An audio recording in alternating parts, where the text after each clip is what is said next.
बिस्मिल्लाहिर्रहमानिर्रहीम। अस्सलाम वालेकुम नाज़रीन, आपके सामने एक दफ़ा फिर हाज़िर हूँ अपने चैनल सीकिंग रियलिटी से।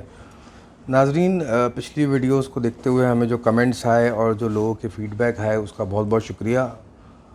मुझे काफ़ी लोगों ने पर्सनली जब मुलाकात हुई तो मुझसे ज़िक्र किया कि आप कुछ ऐसे उन्वान हैं, कुछ ऐसे टॉपिक्स हैं, उन पे वीडियो प्लीज़ करें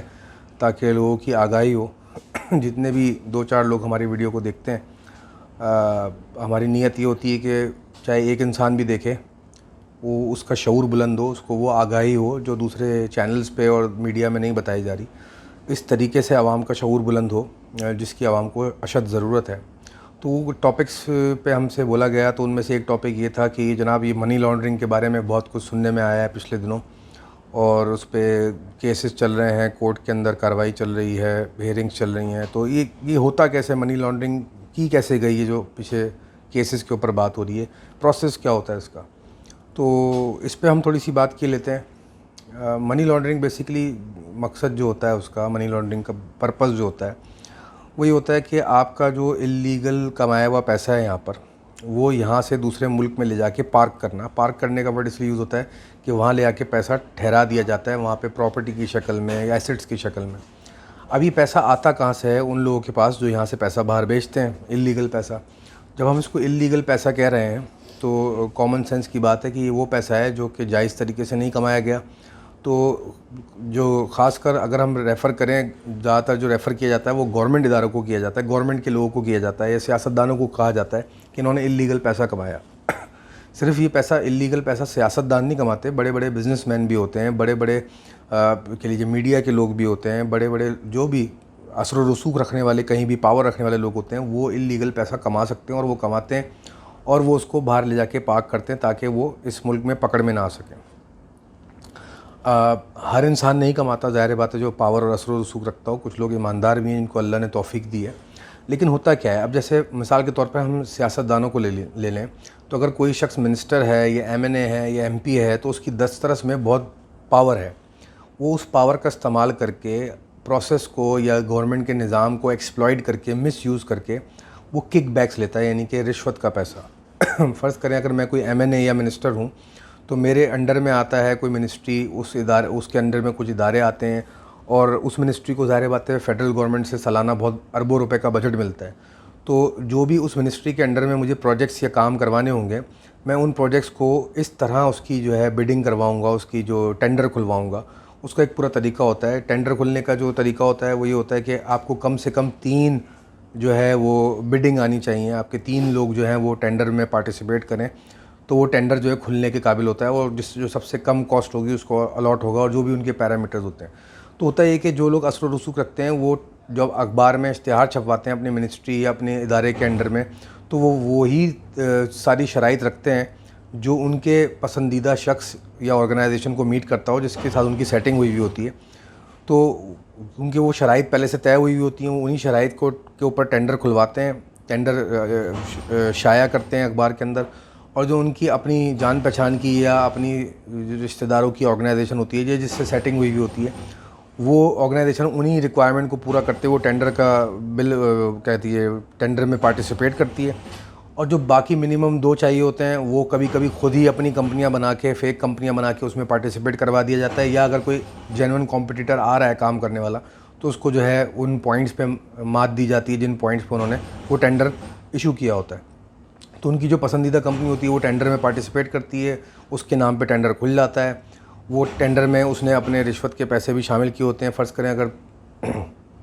10 करोड़ का टेंडर खुलवाया गया है, तो एक्चुअल काम वो 5 करोड़ का होगा या 7-8 करोड़ का होगा। उसमें 1-2 करोड़ रुपए उस गवर्नमेंट के इदारे के सरबराह या मिनिस्टर या जो भी असर व रसूख वाला बंदा होगा, उसको वो किकबैक की शक्ल में या रिश्वत की शक्ल में देना होगा।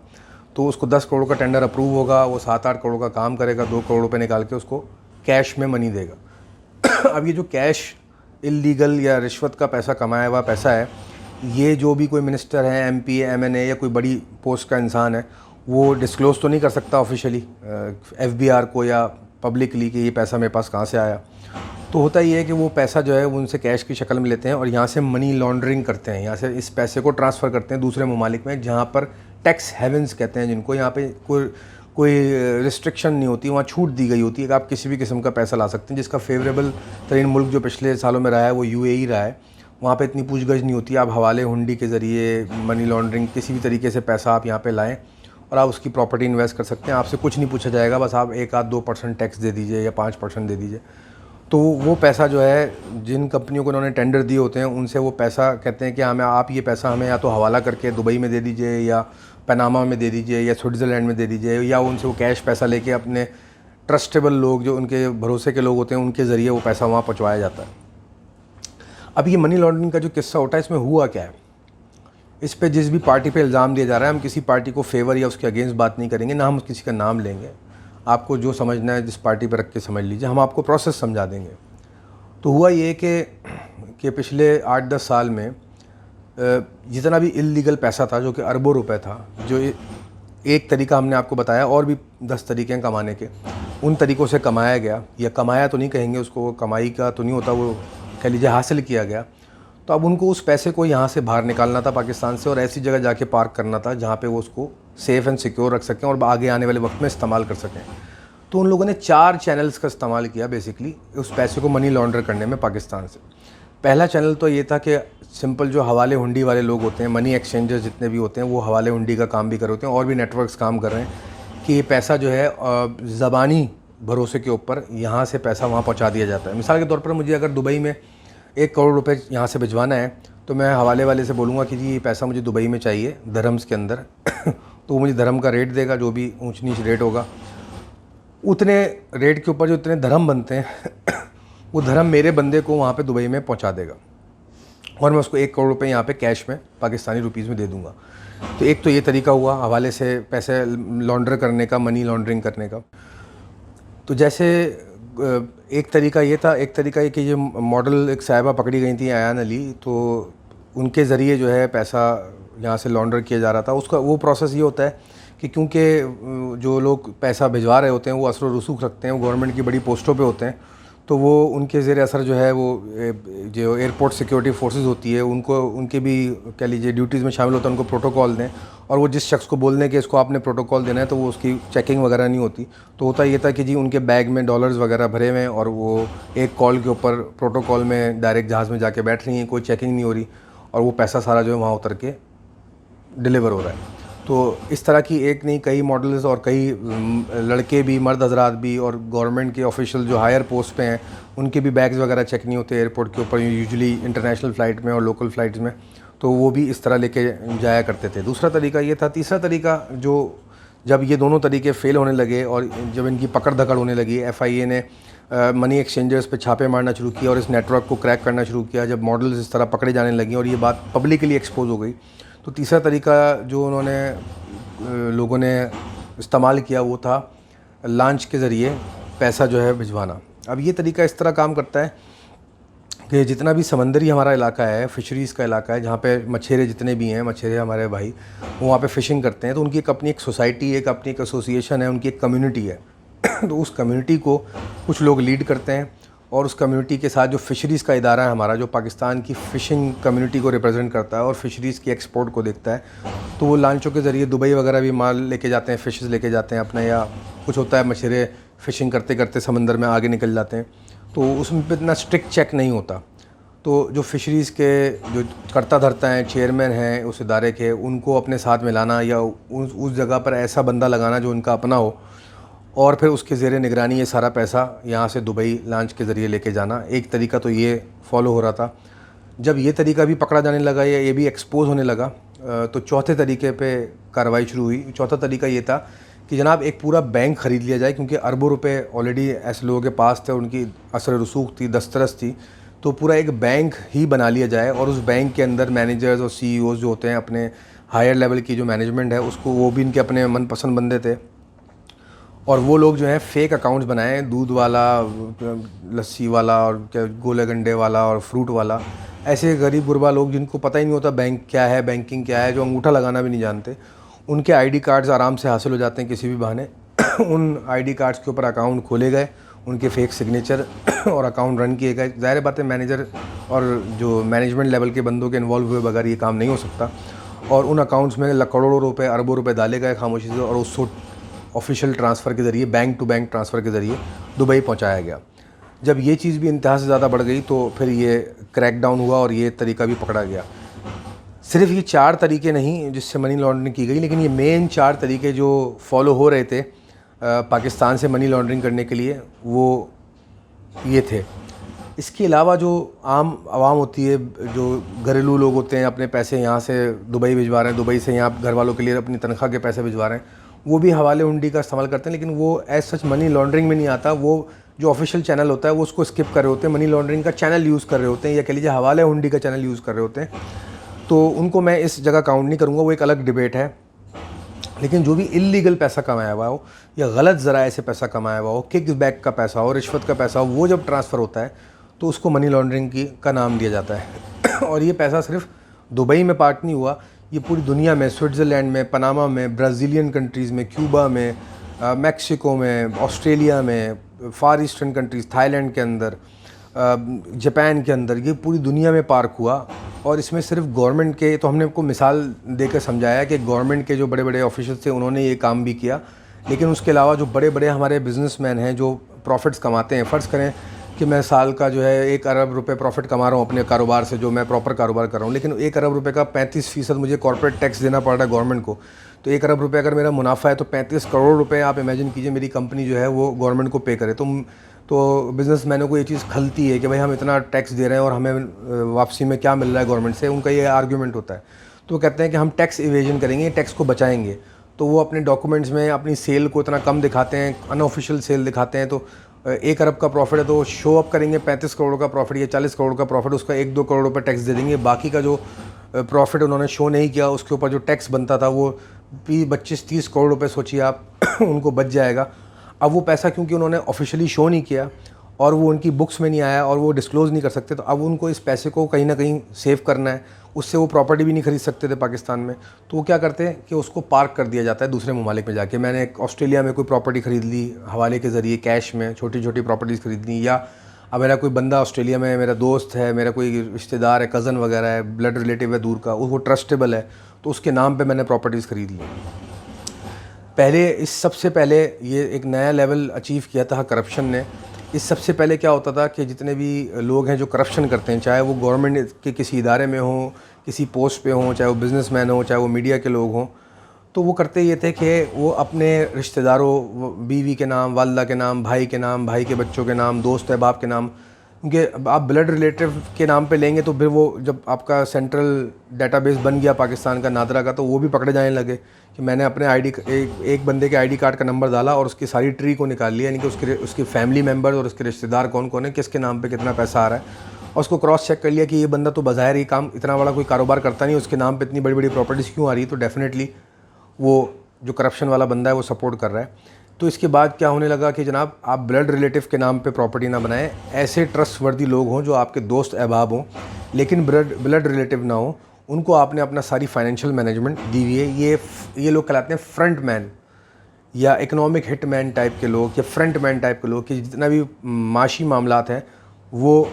एक बंदा संभाल रहा है और मैं क्लीन चिट होकर बैठा हूँ, मैं तो जी बड़ा पारसा हूँ, मैं तो सिर्फ सियासत करता हूँ, लोगों की खिदमत करता हूँ। इस तरह के इंप्रेशंस दिए जाने लगे थे। उसके बाद फिर ये मनी लॉन्ड्रिंग का लेवल आया कि मुख्तलिफ ज़राए से पैसे ट्रांसफ़र किए जाने लगे। अच्छा, ये पैसा सारा अगर ये सही प्रोजेक्ट्स पे लगता और ये किकबैक्स में ना जाता तो ये इसका फ़ायदा आवाम को पहुँचता, जिसको कहा जाता है कि आवाम के पैसे को इस्तेमाल किया जाए।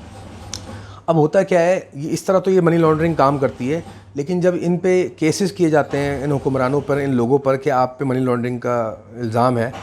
तो वो सामने आके कोर्ट में साफ बोलते हैं कि जी कोई सबूत है तो हमारे नाम पे बताइए कि कोई प्रूफ है कि हमने पैसा ट्रांसफ़र किया। मैंने तो किसी को नहीं कहा, मेरे हाथ से तो कोई नहीं किया, कोई फ़ोन कॉल, कोई रेफरेंस कि मैंने किसी हवाले वाले को कहा हो, क्योंकि उनके फ्रंट मैन सारे काम कर रहे होते हैं, वो तो इस तरह बचते हैं। अच्छा, उनकी ये तक भी सेटिंग होती है कि अगर हम पकड़े जा रहे हैं, फ्रंट मैन को पकड़ लिया गया, तो फ्रंट मैन को तसल्ली दी होती है कि तुम जेल जाओगे, तुम्हारी फैमिली को अरबों रुपए तुम्हारे नाम पर है, तुम्हारी फैमिली को अच्छे करोड़ों रुपए मिल जाएंगे और वो पूरी ज़िंदगी अय्याशी करेंगे, और जेल जाने का क्या है, हम पावर में आएंगे, हम फिर तुम्हें निकाल लेंगे। और माजी में यही होता रहा है कि जब वो लोग दोबारा पावर में आए, वोट दे के लोगों को वर्गला के, लोगों को जज्बाती करके वोट लेके वापस पावर में आए, उन्होंने फिर अपने बंदे निकाले और ज़्यादा मजबूत होके आए। और ये करते करते पिछले कई सालों में बहुत सारे ग्रुप्स या पॉलिटिकल ग्रुप्स या पॉलिटिकल लोग ऐसे हैं कि जो बहुत ज़्यादा पावरफुल हो गए, उनके पास इतना पैसा इल्लीगल पार्क हुआ हुआ है कि वो पूरे पूरे इलेक्शन स्वैप करवा सकते हैं वो पैसा लगवा के। अब ये पैसा इस्तेमाल कहाँ करते हैं कि जब इलेक्शंस आते हैं तो उनकी कैंपेनिंग करनी होती है, फुल मीडिया के ऊपर पैसा फेंकना होता है, एडवर्टाइजमेंट करनी होती है, अपने बैनर्स लगाने, इलेक्शन कैंपेन्स करनी है, बड़े बड़े जलसे कराने तो वो पैसा वहाँ से फिर लिक्विडेट होता है, डायरेक्ट कैश की शक्ल में आता है, बटता है और इलेक्शन कैंपेन होती हैं ताकि हम अगली दफ़ा जीत सकें और फिर इससे ज़्यादा पैसा कमाया जाए। इस तरह करते करते पाकिस्तान का जनाब ये हाल हुआ है। अच्छे बुरे हर किस्म के हुक्मरान हैं, मैं किसी का नाम नहीं ले रहा, मैं किसी को पॉइंट आउट नहीं कर रहा। हर वो शख्स जिसने ये काम किया है वो काबिल एतराज़ है और उसको जितनी मज़म्मत की जाए उसकी वो कम है। और इस मुल्क के साथ बदतरीन खिलवाड़ किया गया, आवाम के साथ बदतरीन खिलवाड़ किया गया, आवाम के शऊर के साथ ज़्यादती की गई, आवाम को बेवकूफ़ बनाया गया और आवाम के पैसे को मिसयूज़ किया गया, अब्यूज़ किया गया, उसके साथ ज़्यादती की गई। होना क्या चाहिए था, पिछले 50 साल, 70 साल, 60 साल या 30 साल जितना भी वक्त गुज़रा है इस मुल्क को आज़ाद हुए हुए, अगर हुक्मरान बाशऊर होते और इल्म रखने वाले होते और उनकी नीयतें साफ़ होती तो ये मुल्क कहीं का कहीं जा चुका होता। ये वसाइल से मालामाल है ये मुल्क और इसमें कोई कमी नहीं है। अगर इसके वसाइल को सही इस्तेमाल किया जाए तो आवाम की भी बेहतरी हो और मुल्क की भी बेहतरी हो और आने वाले नस्लों की भी बेहतरी हो। बहरहाल ये प्रोसेस इस तरह काम करता रहा, हमने आपके सामने प्रेजेंट किया कि ये क्या होता रहा और किस तरह होता रहा। ये हमने आपको एक ओवरव्यू दिया है। इसके अंदर ये एक कीचड़ है, ये दलदल है, इसके अंदर बदतरीन, इसमें कत्ल व गारत भी इस्तेमाल की जाती है, इसमें ब्लैकमेलिंग भी इस्तेमाल की जाती है। जो इनके लिए काम कर रहा है वो इनके लिए फ़ायदेमंद है। जब वो इस्तेमाल हो गया तो उसको वेस्ट करना है, उसको इस्तेमाल करके ज़ाया कर देना, फंसा देना, जेल भिजवा देना, अपने मफाद के लिए किसी को मरवा देना, किसी के किरदार पे कीचड़ उछाल देना। हाँ, इसमें एक एस्पेक्ट हमने मिस कर दिया, वो भी आपको बताते चलें कि सिर्फ बिजनेसमैन और पॉलिटिशियंस ने इस तरह का इलीगल पैसा कमा के पार्क नहीं किया। इसमें बहुत सारे मीडिया के भी बड़े बड़े जाइंट्स इन्वॉल्व हैं, बड़े बड़े नाम जो सहाफ़ी हजरात हैं और जो बड़े बड़े नाम इसके अंदर जो है वो मीडिया के चैनल के ओनर्स जो हैं, अखबारों के ओनर्स जो हैं, जब वो ऐसे सियासतदानों की किरदार कशी से उनको बचाते थे या उनके फेवर में एक माइंडसेट डेवलप करते थे तो इनसे वो बहुत सारे पैसे जो हैं किक बैक की शक्ल में लेते थे कि हम आपके लिए फेवर में प्रोग्राम करेंगे और सियासतदान उनको कह लीजिए ख़रीद लेते थे इस तरह। और वो पैसा भी उनके वो इलीगल कमाया हुआ है। उन्होंने बड़े बड़े फार्म हाउस दूसरे ममालिक में ख़रीदे, बड़े बड़े जगहों पे फ्लैट्स ख़रीदे मुल्कों के अंदर, डेवलप कंट्रीज़ के अंदर। वो उनका किक बैक का पैसा होता था जो वो मनी लॉन्ड्रिंग के ज़रिए पार्क करते थे। तो ये पूरा निज़ाम के अंदर बहुत सारे लोग इसके अंदर मिले हुए थे। कौन थे, क्यों थे, ये आपको आवाम को इतना शऊर आ चुका है कि वो देखती है कि पिछले कई सालों में कौन लोग हैं जिनके पैसे जो है, दौलत जो है मल्टीप्लाई हुई है। मैं आपको एक और मिसाल देता हूँ। फ़र्ज़ करें अगर आप में से कोई भी शख्स जो है इस मुल्क का मिनिस्टर बन जाए या वज़ीर आला बन जाए, वज़ीर आज़म बन जाए या MNA MP बन जाए। एक MNA MP की कितनी तनख्वाह होती है? लाख, 1.5 लाख रुपए। बाकी जो उसको परक्विजिट्स दिए जाते हैं, टिकट्स फ्री होते हैं, लॉजेस फ्री होते हैं, आप पार्लियामेंट में जाएंगे वहाँ ठहरेंगे, आपकी गाड़ी, आपका बैटमैन, आपका नौकर, आपके घर का जो पियोन है, ड्राइवर, पेट्रोल, गाड़ी, हर चीज़ तो आपको गवर्नमेंट प्रोवाइड करती है। आपकी जेब में सूखी सूखी वो तनख्वाह